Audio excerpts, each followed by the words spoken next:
बैंगन चोर। एक बार की बात है। सोनपुर गांव में एक कंजूस आदमी रहता था, जिसका नाम रामू था। रामू अपने खेतों में काम करता और पैसे कमाता। वो अपना एक एक पैसा सोच समझकर खर्च करता। रामू की पत्नी रमा एक अच्छी औरत थी। उसे अच्छा खाना खाने का और अच्छे कपड़े पहनने का बहुत शौक था। लेकिन उसके कंजूस पति की वजह से वो ऐसा कुछ नहीं कर पाती थी। एक दिन की बात है। रमा को बैंगन बहुत पसंद था। उसे बैंगन की सब्जी खाने का मन हुआ। वो रामू से कहती है, सुनिए जी, सब्जी बनाने के लिए कुछ नहीं है, बाजार जाए और बैंगन लेके आइए। अरे, तुम्हें पता भी है बैंगन का क्या दाम चल रहा है? इससे अच्छा तुम आलू की सब्जी बना लो। नहीं जी, आज तो मुझे बैंगन ही खाने हैं, आप जाए और बैंगन खरीद के लाइए वरना आज खाना नहीं बनाऊंगी। ठीक है, भाग्यवान, मैं बाजार जाता हूँ और बैंगन खरीद के लाता हूँ। न कहकर रामू बाजार चला जाता है। वहाँ वो बैंगन का दाम पूछता है। दाम तो 50 रुपया है। आपको कितना चाहिए? अरे, इतना महंगा? लूट मचा रखी है तुम लोगों ने। मैं कहीं और से बैंगन ले लूंगा। इतना कहकर रामू दूसरी जगह सब्जी लेने जाता है। पर सभी जगह 50 रुपया के ही दाम में बैंगन मिल रहे थे। रामू को बैंगन महंगे लगे, इसलिए वो बैंगन लिए बगैर ही घर जाने लगा। घर जाते वक्त रास्ते में उसे एक खेत में बैंगन दिखे। वो खेत धनीराम का था। उस खेत में बहुत सारे बैंगन थे। रामू को ये बैंगन लेने का मन हुआ। रामू उस बैंगन के खेत में जाता है और बैंगन को देखते ही थोड़ी देर वो इधर उधर देखता रहता है।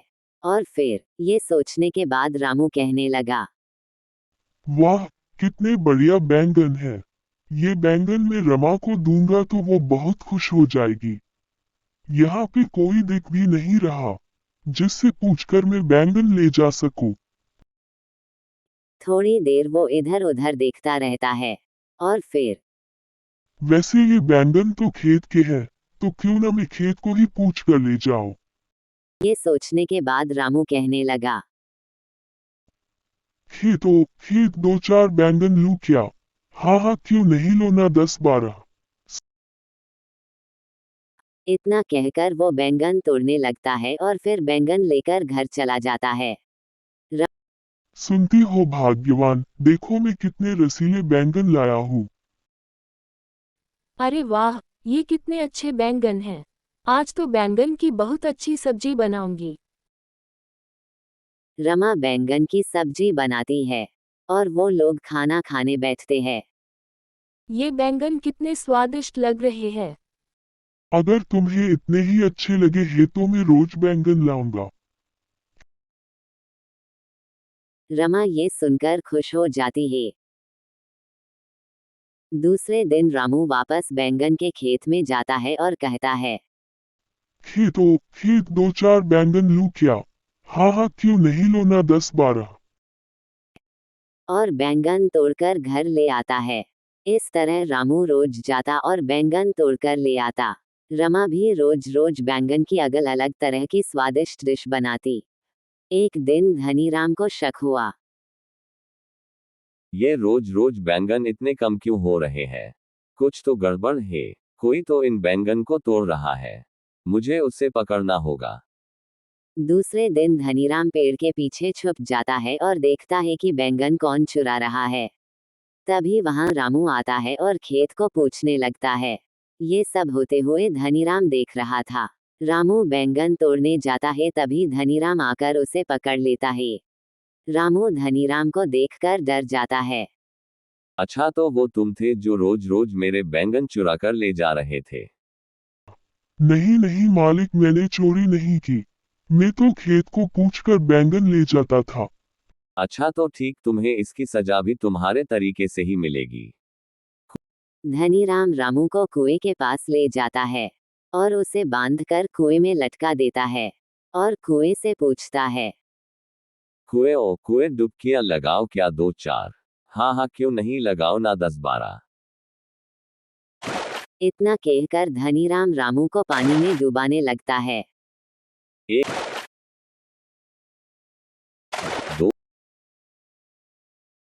3 4 5 माफ कर दीजिए मालिक, माफ कर दीजिए। आगे से कभी भी चोरी नहीं करूंगा। तभी एक लड़की रामू के घर जाती है और रमा को ये सारी बात बताती है। ये सुनते ही रमा दौड़ते हुए वहां पहुंचती है। मेरे पति को माफ कर दीजिए मालिक, ये मेरी वजह से चोरी कर रहे थे। इन्हें माफ कर दीजिए, आगे से ऐसा नहीं होगा। ये जितने भी बैंगन लाए थे उसके पैसे मैं दे दूंगी। देखो बहन, पैसों की बात नहीं है, पर किसी के खेत से ऐसे बैंगन चोरी करना गलत है। वो अगर मुझसे पूछ लेता तो मैं मना नहीं करता। इनसे गलती हो गई है, आगे से कभी ये चोरी नहीं करेंगे। धनीराम रामू को बाहर निकल लेता है। मैं कसम खाता हूँ कि कभी भी मैं चोरी नहीं करूंगा। ये आपकी कंजूसी की वजह से हुआ है। अब से आप किसी भी चीज में कंजूसी नहीं करेंगे। हाँ, मैं समझ गया हूँ, आगे से मैं कभी भी कंजूसी नहीं करूंगा। हमें कभी भी चोरी नहीं करनी चाहिए।